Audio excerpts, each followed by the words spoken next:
Hello, welcome to tutorial on how to be a good Tracer player on the PlayStation, but it works with any console. Before we start, please sub, like, subscribe, and comment what character I should do next for this tutorial.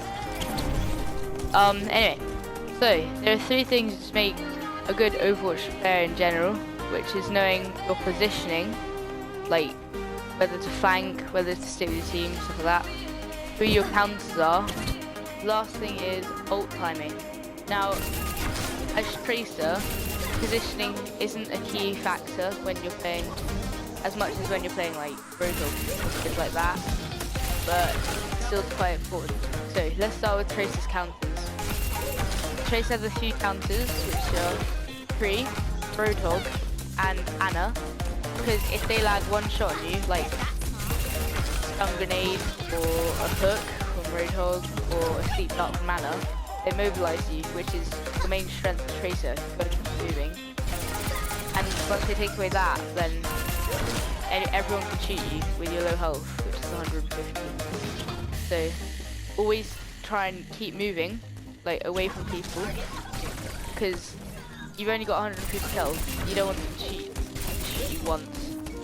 So, yeah. There are a couple of things which you can do. You want to blink behind them, switch, turn around, because I've memorized how long it takes to turn around, and because I've played it for a long time, to turn around and then shoot. It takes some getting used to, but that's mainly what I do to confuse them and really serve kill them.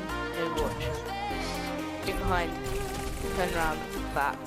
Or if you think, if it's like a Symmetra, or I don't know, a Widowmaker, or someone with 200 health that isn't a counter, you can do a 1-2 like that, because they'll be confused. The range which you should be going at is around from where this spot is standing. The max range you should be going for is here. That's one shot. Now the second thing is positioning. Obviously you want to, like, I don't know, blink behind them, but you don't want to blink behind them and the whole team is standing there shooting at you. You don't want to fight games which you know or there is a big chance that you're going to lose. You want to put the odds in your favour, so pick people off, like pick people off coming around the sides, coming on their own. In theory they should be going with their team. If they're not, okay, good for you. You also specialise at flanking because you can cross gaps, like really big gaps, to harass the back line. You can cross gaps like this. Now let's move on to ultimate timings.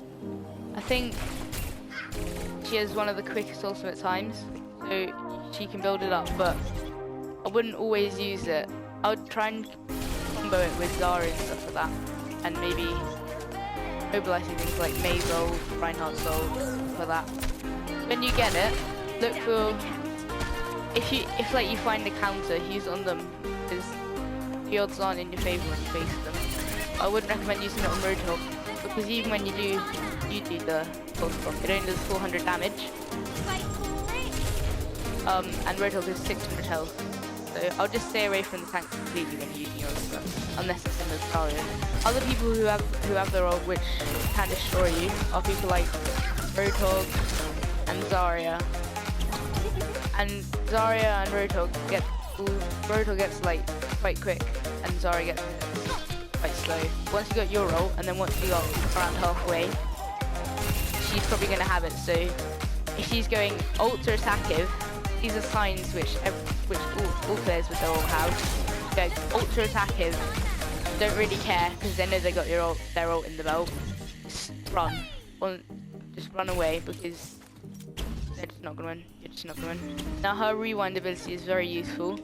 It's good for when you do pulse swap, you can rewind away from it because it will kill you as well. You can also do it when you run into a big group of people and you know that you're gonna lose, and like this, rewind, because if the odds aren't in your favour. You can also do it as a gimme, so you can go like, and then rewind, because they think you're dead because you jumped off the map. I think another another tip is when you're blinking, you can actually reload whilst you're blinking. So I think you don't always have to do this, but it's really useful when you're in a gunfight, like skirmishing. You can shoot them. Once you jump behind them, you're reloading at the time. Jump behind them, reload at the time. Because then you save time where you're not shooting, but they are. How to practice this? I would just recommend going in the practice range, going on these spots because they're always moving. Practice shooting them. Kill a few. Now I'm not the best at Tracer ultimates, but what you gotta do, you gotta get really close, predict where they're going, and then pulse bomb. Tracer pulse bomb range. That's the maximum distance, and that's barely a second warp.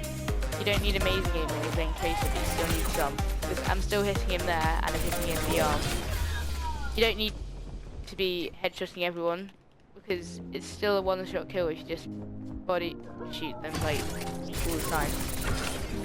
Although it is quicker, it doesn't really matter because you shouldn't get hit in the first place. Try and use these tips in an actual match. You should be doing great. Make sure to subscribe, like and comment about what character I should review next.